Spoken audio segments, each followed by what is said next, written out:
Esse é o Mundo em Revolução e nós vamos falar agora sobre a situação na Ucrânia, hoje, dia 6 de novembro de 2023. São 8 horas da manhã aqui no Rio de Janeiro, 1 hora da tarde lá em Kiev, no momento que eu gravo esse vídeo, e tivemos um grande ataque russo contra entidades civis aqui em Odessa e em outras cidades aqui da região sul da Ucrânia. Claramente uma tentativa de resposta russa ao ataque feito pelos ucranianos ontem, aqui no estaleiro de Kerch, que destruiu navios importantes russos aqui, que causou prejuízos enormes aqui.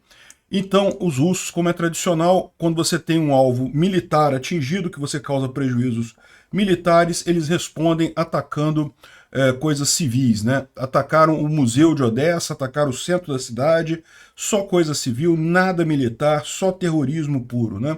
Um absurdo completo isso. Infelizmente aconteceu aí, a defesa antiaérea conseguiu derrubar vários drones Shahid, alguns mísseis também, mas no final das contas vários mísseis atingiram o centro da cidade de Odessa, aqui, muito triste isso, né? Na linha de frente nós temos mais informação sobre avanços ucranianos aqui na margem esquerda do Dnipro, e também sobre a contraofensiva ucraniana aqui em Avdiivka, que já está na linha de trem aqui, né? A gente falou que os ucranianos estão avançando a partir da H20 aqui no norte e já ultrapassaram a linha de trem aqui nessa região, né? Ou seja, eles andando mais um pouquinho aqui já vão complicar muito a situação para os russos aqui em Krasnohorivka. Não vão ter como sustentar essa ação russa aqui tentando cercar a Avdiivka, né? Também tivemos ontem um ataque ucraniano a um depósito de munição aqui na região de Sidov, nessa região aqui. Aqui o ícone está marcando aqui, mas na verdade foi bem aqui em Sidov. E um grande depósito de munição ficou explodindo por horas e horas e horas ali. Realmente impressionante. E tem uma questão que está meio em dúvida aqui, né? Tem gente dizendo, tem uma imagem de luzes no céu. Algumas pessoas estão dizendo que é justamente dessa explosão aqui em Sidov. Faz todo sentido, mas outras estão dizendo que foi alguma coisa que aconteceu em Enerhodar, que teria havido algum problema com os transformadores em Enerhodar, eles teriam pegado fogo e explodido, e Enerhodar, vocês sabem, é uma coisa perigosa, porque é aqui que fica a usina nuclear, né, de Zaporizhia, está ocupada pelos russos nesse momento, então um acidente ali é uma coisa crítica. Mas, de novo, ninguém sabe ainda aonde que é essa imagem, vamos aguardar mais um pouco que a gente vai ter mais informações sobre isso, né? A gente teve mais um discurso do Zelensky muito impactante ontem à noite, que ele falou justamente que a Ucrânia não vai parar até acabar com esse fudido desse terrorista do Putin. Foi muito legal. Usou palavrão mesmo na televisão americana. Ficou lindo, o pessoal se amarrou. Enfim, e temos várias novidades desse discurso dele. E por final, temos uma aurora boreal na Ucrânia. É uma coisa rara, né? A Ucrânia, ela fica no norte, evidentemente, mas não tão ao norte, né? A aurora boreal é muito mais comum aqui na península da Escandinávia, né? Enfim, vamos falar sobre esses e outros assuntos em detalhes. Essas notícias foram sugeridas por Sagat Bordiev, fiz o L por 16 anos e várias outras pessoas. Obrigado aí a todo mundo que sugeriu notícias lá no nosso site, no visãolibertaria.com. Obrigado a você que está assistindo o nosso vídeo. Se você gosta do nosso conteúdo, por favor, deixe o seu like e se inscreva aqui no canal, né? Bom, tivemos um grande ataque com vários mísseis e vários drones ontem, né? Ataque russo contra Odessa, principalmente. Um total de 15 dos 22 drones Shahid foram derrubados pela defesa antiaérea, e a defesa antiaérea derrubou apenas um Ra-59, mas teve mais Ra-59, teve também Ra-31, P-800, ou seja, um monte de mísseis que atingiram Odessa e causaram um prejuízo muito grande, né? Tem aqui algumas imagens do que aconteceu ontem, muito fogo no centro de Odessa, foi bem no centro de Odessa isso. Aqui o Museu de Arte de Odessa foi atingido, que fica bem no centro da cidade ali. Odessa, vocês sabem, é uma cidade histórica, uma cidade milenar, né, com muita cultura, muita coisa. Infelizmente foi atingida barbaramente pelos russos, mais uma vingança idiota russa, porque, além de tudo, é uma vingança burra, né? Certamente eles fizeram esse ataque em represália ao ataque que os ucranianos fizeram lá no estaleiro de Kerch, né? Mas o estaleiro de Kerch é um estaleiro militar, ele faz barcos militares, então é um ataque perfeitamente válido dentro de uma guerra você atingir um estaleiro militar. Quando os russos fizeram o ataque que mataram os soldados ucranianos que estavam fazendo a entrega de medalha e coisa e tal. É aquele negócio, a gente acha ruim, fica triste com o que aconteceu, evidentemente, mas é um alvo militar válido, não tem o que dizer. Não é terrorismo isso. Agora, isso daqui é terrorismo. Lançar mísseis a esmo dentro da população civil é terrorismo puro do Putin, né? É um idiota de um terrorista que destruiu o museu. Muito triste, mas além de tudo muito burro, como eu falei. Por quê? Porque ele está desperdiçando mísseis com coisas que não são alvos militares, né? Nenhum militar ucraniano ficou ferido nisso daqui, a capacidade de defesa ucraniana não foi reduzida, então ele só desperdiçou mísseis, causou morte de civis, muito triste esse tipo de coisa, mas em termos militares não afeta nada, ao contrário, até dá um ânimo maior para os soldados ucranianos chutarem a bunda dos russos, né? Bom, aqui tem mais algumas imagens da destruição, no meio das ruas aqui, os mísseis atingindo no meio das ruas da cidade, no centro de Odessa, um absurdo completo, né? Mas o pessoal está lembrando também que, embora seja terrível isso que os russos fizeram, evidentemente, a situação da Ucrânia neste momento está muito melhor do que há um ano atrás, né? Se vocês lembram, há um ano atrás, entre outubro e novembro, a Rússia fez um grande conjunto de ataques. A cada 10 dias tinha um ataque a instalações civis ucranianas, a cidades, principalmente usinas elétricas, usinas de geração de eletricidade, distribuição de eletricidade, linhas, né, subestações. Enfim, a Rússia fez um grande ataque justamente visando deixar a Ucrânia frágil para o inverno, né, querendo prejudicar a Ucrânia para o inverno, né. Não conseguiram. A Ucrânia passou pelo inverno super bem, sem problema nenhum, conseguiu reparar a grade de energia elétrica bem, mas é aquele negócio, foi uma dor de cabeça. Várias cidades ucranianas ficaram vários dias sem luz no ano passado, bem nessa época mesmo, foi outubro e novembro. Então, o fato é que a Ucrânia está melhor agora, porque os sistemas de defesa antiaéreos estão melhor posicionados, a Ucrânia tem mais sistemas de defesa antiaéreo, então já consegue proteger essas principais unidades geradoras e coisa e tal. Odessa em si é uma cidade que não é estratégica do ponto de vista defensivo, porque não tem nenhuma usina grande ali, ela não participa da guerra, talvez por isso não tenha um sistema de defesa antiaéreo tão forte, mas o fato é, se você comparar a situação da Ucrânia hoje com a situação de há um ano atrás, está bem melhor essa questão de alvos civis, né? Bom, e por falar em destruição, a Rússia também está com problemas lá de novo, em Yekaterinburg, né? Ou seja, é longe da linha de frente, não é nada ali perto da Ucrânia, provavelmente foi só mais um acidente, mas está pegando fogo lá um Parque Mayakovsky, tá pegando fogo lá, um grande armazém que tem ali, né? Ninguém sabe o que é isso, por que está pegando fogo, mas tem aqui umas imagens bem grandes aqui de incêndio na cidade de Yekaterinburg, né? Mas isso aqui não é ucraniano não, tá? Isso aqui é acidente mesmo que aconteceu lá. Agora, isso daqui foi algo que os ucranianos fizeram, atingiram um grande depósito de munição, tá vendo? As coisas estão explodindo aqui. Isso fica em Sedov, perto de Mariupol. E a grande questão é que o pessoal está vendo aqui que isso só pode ser atingido com ataques ou então com os mísseis de cruzeiro, com o Green 2, ou então o Scalp, ou então o Storm Shadow, né? Então tem poucos mísseis que podem atingir essa distância. Aqui, ó, nessa região aqui, ó, Siedov. Tá vendo? Essa região aqui ela está ocupada pelos russos desde 2014, né? E os russos usam isso daqui como um depósito de munição, centro de logística, mas isso aconteceu especificamente aqui mesmo em Siedov, tá? A gente vai ver aqui que o pessoal fez a geolocalização, ó. Aqui tem a explicação da explosão muito grande. Segundo estão dizendo, ficou explodindo por várias horas isso daqui, sinal que tinha muita munição ali. E aqui tem mais imagens, aqui algumas explosões secundárias, míssil saindo aqui, ó. Deixa eu expandir isso daqui.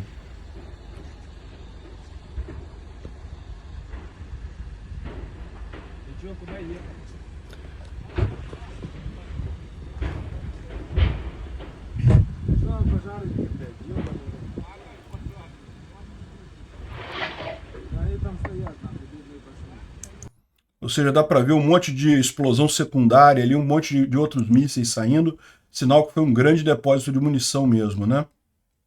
E o pessoal fez a geolocalização aqui, a pessoa que filmou aqui, que estava num carro, né, estava passando nessa rua aqui olhando para cá, né? Então ele estava olhando nesse sentido. Se você olhar exatamente o ponto aqui, ó, a pessoa estaria aqui nesse mapa, aqui é a cidade de Sidove, né, aquele cabo ali, e se você olhar para cá, o que que tem aqui? Aqui tem aqueles resorts turísticos aqui na região, né?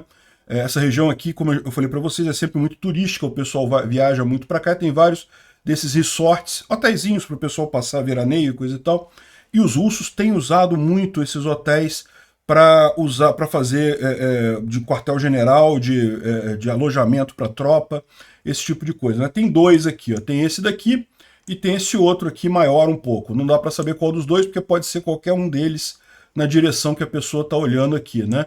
Lembra que o cara está olhando daqui nessa direção, então ou é esse daqui ou é esse daqui. Enfim, isso é muito usado mesmo pelos russos, então provavelmente foi isso que aconteceu. Um desses dois hotéis está sendo usado como base militar russa, estava com um monte de munição ali, e a munição toda explodiu, o pessoal perdeu um bocado de coisa ali, né?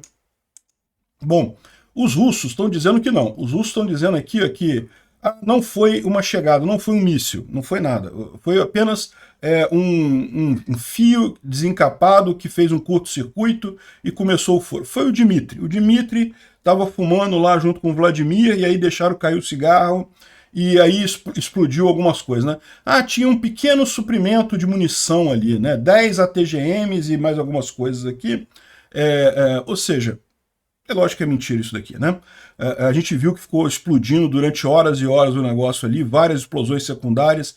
Então não foi um pequeno foguinho ali, foi realmente um depósito de munição grande que explodiu ali, né? Inclusive essa outra imagem aqui que teria sido filmada mais à distância, mostra também que foi uma explosão muito grande, né? Olha só, iluminando o céu essa imagem aqui. Mas eu devo alertar vocês que tem gente dizendo que essa imagem aqui não é de Sedovo, que não é desse ataque aqui, que seria de Enerhodar. A gente vai falar sobre isso daqui a pouco. Não sei, não tem como saber. A pessoa original que publicou a imagem não falou de onde é que era, então não sabemos, né? Mas eu acredito que seja de Sedovo mesmo. Eu acho que é o mais provável ser dessa munição. Faz sentido isso, porque quando vai explodindo as coisas, acaba mostrando esse raio para o céu aí, né, da munição explodindo. Além disso, tem uma nuvem aqui perto do aeroporto de Simferopol e também próximo de Jankoy, né?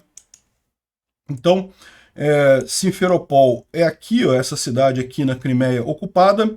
Tem um aeroporto, que na verdade tem mais de um aeroporto aqui, mas o principal usado pelos russos é esse daqui.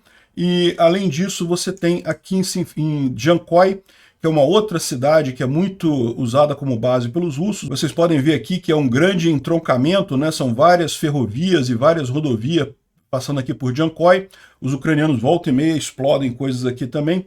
Enfim, aqui também parece que teve uma fumaça branca aqui, né?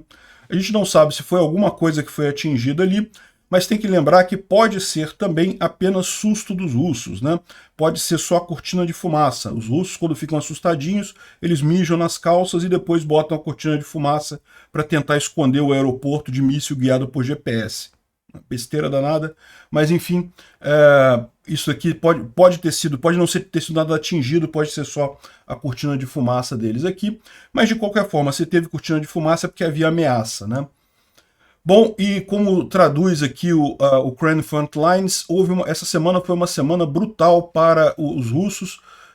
Foram 3 depósitos de munição desmilitarizados, 10 bases e quartéis generais, enfim, um monte de coisa aqui, pátio militar, né, um navio lá em Sevastopol, o estaleiro de Kerch e mais um monte de coisa que foi destruída aí nessa semana com os vários foguetes de longo alcance ucranianos, né? Os ucranianos estão claramente fazendo uma operação de preparação, atingindo a retaguarda russa com uma força acima do normal. Bom, e a gente tem boas notícias também da linha de frente ali em Kherson. Isso daqui é uma imagem do controle ucraniano ali na região de Krink. Como a gente tinha falado, os ucranianos já tinham o controle do centro de Krink, conseguiram agora expandir para leste e para oeste também. A gente já sabe que já tem batalhas aqui em Kozak e Larehi. o pessoal russo está bastante preocupado com esse avanço ucraniano aqui, né? E estão falando também, Kozak-Larehy fica nessa região aqui em Kherson, né? Krink está aqui, Kozak-Larehy está logo aqui, e também tem uma grande quantidade de tropas ucranianas aqui em Pichanivka, Poima, atacando essas cidades, né? E além disso, os russos estão preocupados também que eles estão vendo um grande acúmulo de tropas ucranianas nessa cabeça de ponte aqui. Eles imaginam que vai haver um ataque a Olesk, quer ver? Está nessa mensagem aqui de um blogger militar russo, em que ele fala sobre Avdiivka. Ah, isso é uma outra coisa importante também. No setor de Avdiivka, o inimigo, no caso os ucranianos, conseguiram fazer contra-ataques com sucesso no flanco norte, e as posições que são ocupadas agora estão próximas da linha de ferro, ali na área de Krasnohorivka. No flanco sul, as tropas russas estão fazendo progresso, chegando próximo da área fortificada no microdistrito Chemist. A gente vai falar sobre isso aqui daqui a pouquinho. Na direção de Kherson, o inimigo continua a manter a cabeça de ponte no vilarejo de Krink, ocupando a parte central, e estabeleceu suprimentos através da ilha Frolov. A ilha Frolov é justamente, a gente está falando aqui de Krink, são essas ilhas aqui, ou seja, os ucranianos já têm um mecanismo de suprimento aqui meio constante, já tem uma linha de suprimento funcionando aqui para Krink, né? Em troca, as tropas russas estão mantendo a iniciativa no local de Vremiesk, Velika Novosilka, tá? Eles usam nomes diferentes, mas nessa região aqui, os russos têm feito ataques, né? Depois de tomar Urozhaine, os ucranianos não conseguiram avançar mais, os russos têm feito contra-ataques aqui, não têm conseguido avançar nada, mas a iniciativa aqui é dos russos nesse momento. E existe um grande acúmulo de forças do inimigo, ou seja, de forças ucranianas da área de Olesk, que está sendo visto como operação ofensiva. Ou seja, o que ele está falando é justamente voltando aqui para Kherson. Olesk é essa cidade aqui, que está controlada pelos russos, é a principal cidade dos russos nessa região aqui de Kherson. E, sem dúvida alguma, é o que se espera, né? Uma das possibilidades que a gente viu dos ucranianos é justamente fazerem um grande ataque aqui, pegando Olesk.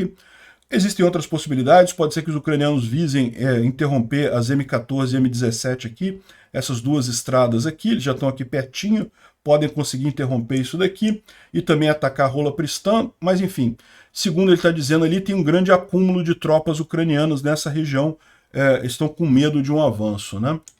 E falando aqui sobre a Avdiivka, bem interessante o que ele fala aqui do contra-ataque no flanco norte. A gente tem essa imagem aqui, ó, do pessoal que já confirmou que os ucranianos já estão aqui na área da ferrovia, né? Então repara como eles já estão próximos aqui de Krasnohorivka.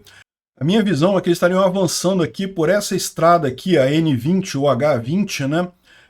E estariam aqui também na linha de ferro, né? Mas segundo o Raibar, eles já estão mais aqui embaixo, já bem próximos de Krasnohorivka, né? Raibar é o blogger militar russo que escreveu isso daqui, né?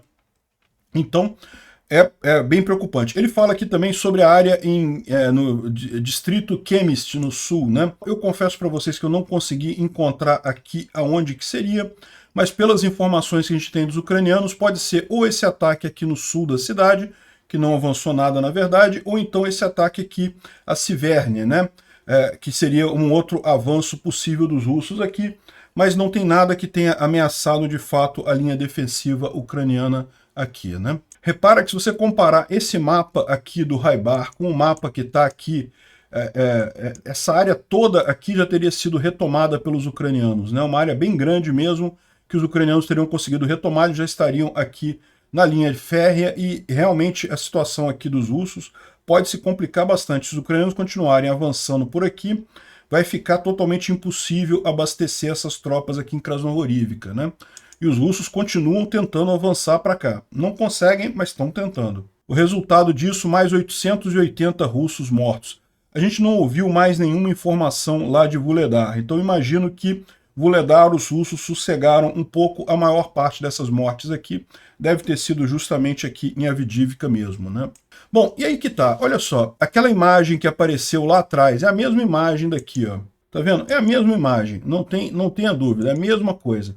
E aqui o pessoal está dizendo, por outro lado, que na usina ocupada de Enerhodar, alguma coisa explodiu e está brilhando no horizonte, né? E como lembrança, a usina de Zaporizhia é a maior usina nuclear da Europa e está ocupada pelas tropas russas e coisa e tal. Enfim, ou seja, ele está dizendo aqui que isso aqui parece uma explosão elétrica, né? O rapaz aqui, o René Duba, até fala aqui, ó, não tem menções de atualizações em Enerhodar, então é provavelmente em algum outro lugar, Svedov talvez. Enfim, não se sabe o que é aqui, né? O que o pessoal está mencionando é que se for em Zaporizhia, a maior possibilidade, e isso não é menos sério, tá? É justamente uma explosão numa das subestações que tem aqui, né? Quando você tem explosão elétrica, você tem realmente esses fachos de luz assim para o alto, pode ser alguma coisa desse tipo. E se isso realmente aconteceu, isso é uma situação grave, por quê? Porque isso pode colocar em risco os reatores nucleares aqui. Eles estão quase todos eles desligados, mas ainda requerem eletricidade para ser mantidos, né? Resfriados aqui. Então é uma coisa preocupante. Mas por enquanto, eu acho que o mais provável é que isso seja um engano.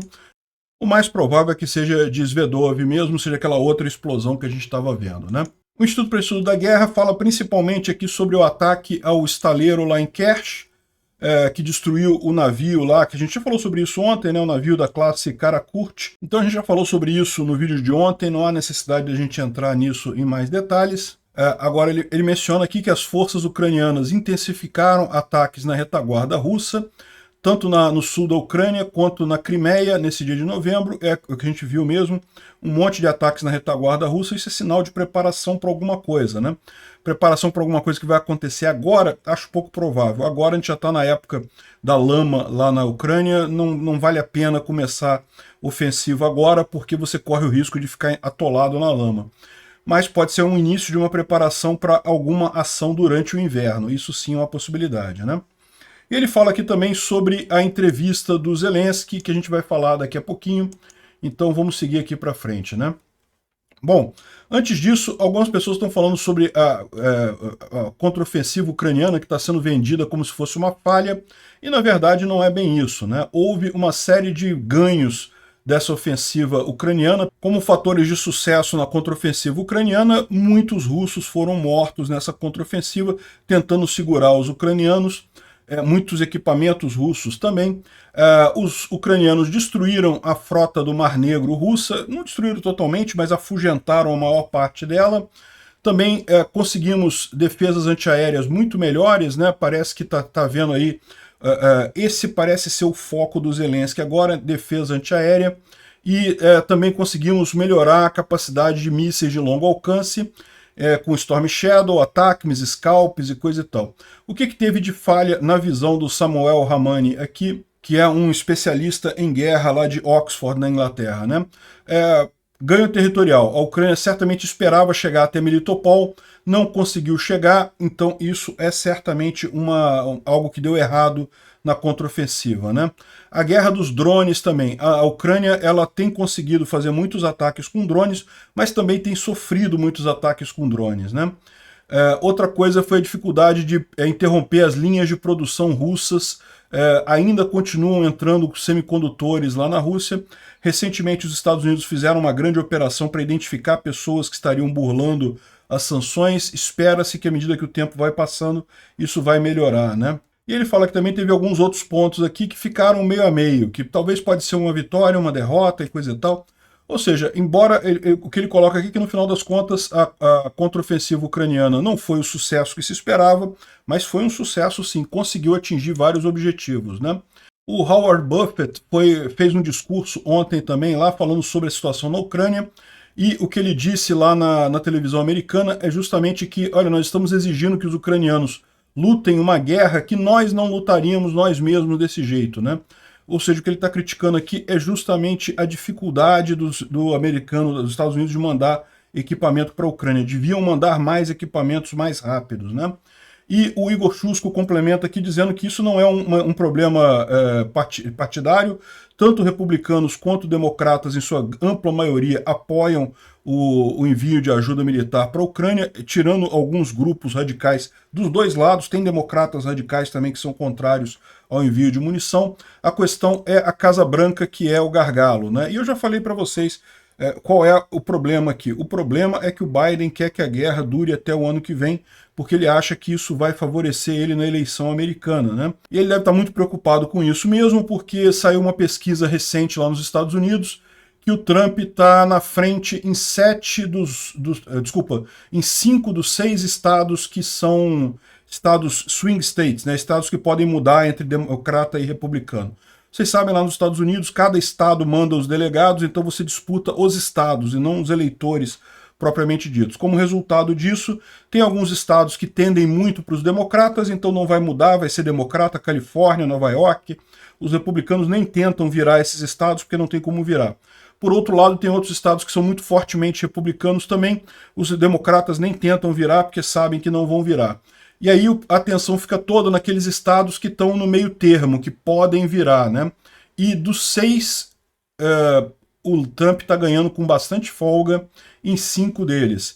E é essa que é a origem do problema todo que eu falo. A minha visão é que o Biden está justamente segurando a entrega desses materiais para jogar isso para o ano que vem, para poder usar isso na campanha, né?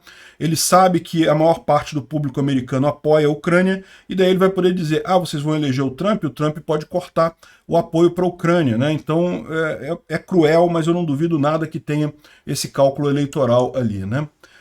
Bom, o Zelensky fez uma entrevista dizendo que está cogitando mudar a estratégia com a Rússia, que tem vários planos, diferentes operações para seguir adiante e conseguir os resultados esperados com a Federação Russa, né?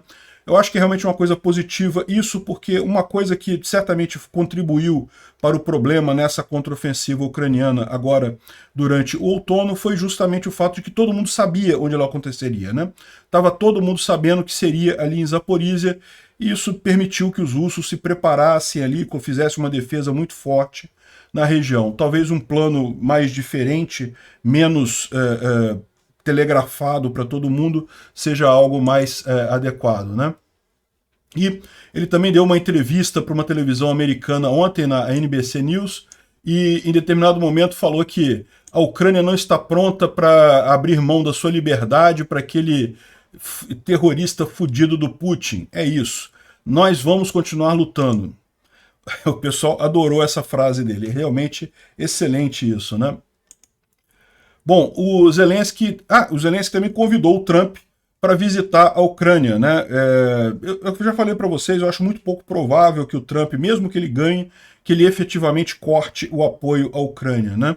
Os Estados Unidos têm uma relação institucional, uma capacidade institucional muito maior do que países como o Brasil, então é muito difícil um presidente simplesmente mudar esse tipo de coisa de uma hora para outra, né? Não acredito que o Trump mude isso. Ele tem um discurso contra a ajuda para a Ucrânia, mais para se distanciar do Biden, mas na hora H, se eventualmente ele ganhar, eu não acredito que vai fazer grandes diferenças. De qualquer forma, seria bom uma aproximação do Trump com o Zelensky nesse caso, né? O novo ministro da Defesa ucraniano, o Umerov, ele entrou e propôs algumas mudanças fundamentais aqui. A ideia é que o exército ucraniano ele vai mudar do conceito de conscrição para o de recrutamento, né? Ou seja, vai sair, como é aqui no Brasil, de obrigar as pessoas a servir um tempo para ter militares especializados, ter militar de carreira, né? Como é os Estados Unidos, por exemplo. Então, no final das contas, isso deve... Mas, lógico, isso aí são planos para longo prazo, não é algo que vai mudar agora. No meio de uma guerra não tem como fazer isso, mas a ideia é que esse planejamento seja algo de longo prazo para mudar lá na Ucrânia, né? E bom, um deputado lá do parlamento ucraniano disse que o Zelensky decidiu fazer eleições presidenciais no dia 31 de março de 2024, né? Eu não acho uma boa ideia isso, acho uma besteira. O Zelensky deve ganhar de qualquer forma, mas abre espaço para um monte de problema. Imagina se a Rússia interfere nessa eleição, né? Pode abrir um monte de problema nisso daí. Enfim, vamos ver o que vai acontecer, mas parece que decidiram fazer a eleição na Ucrânia ano que vem. De qualquer forma, não é oficial ainda, tá? Foi um deputado que falou isso. E como lembra o rapaz aqui, e o cara não é uma fonte muito boa porque ele é meio de oposição ao Zelensky. Então ele pode estar querendo só causar confusão. Vamos aguardar o pronunciamento oficial sobre isso, né? E os ucranianos conseguiram hackear a televisão na Crimeia e passar vídeos pró-ucranianos na televisão russa lá na Crimeia ocupada, né? Bacana isso daqui, muito bom. E finalmente uma novidade meio diferente, que não tem nada a ver com nada, mas é uma coisa bastante rara, né? A aurora boreal em Kiev e em várias cidades da Ucrânia. Uma aurora boreal aqui com verde aqui embaixo, vermelho em cima. Realmente umas luzes muito bonitas aqui. É raro, né? Ah, os russos ficaram preocupados com isso. Não, eu não sei se isso aqui é um sistema de defesa antiaéreo, não sei o que é lá. Não, não é. É só aurora boreal mesmo, né? Enfim, tem um monte de imagens aqui realmente muito bonitas da aurora boreal lá na Ucrânia, né? Obrigado por assistir o vídeo até o final. Se gostou do conteúdo, não esqueça de deixar o seu like, isso ajuda o canal a crescer e a chegar para mais gente. Se não gostou, deixe o dislike e explique nos comentários como podemos melhorar. Comente também sugestões de temas que podemos trazer por aqui. Comentários insultuosos ou defendendo ditaduras e criminosos de guerra serão sumariamente bloqueados. Agradeço a compreensão. Se ainda não é inscrito no canal, considere se inscrever clicando no botão inscrever-se abaixo e marcando a campainha para todos os avisos. Se quiser ajudar o canal, veja no nosso site como você pode fazer isso.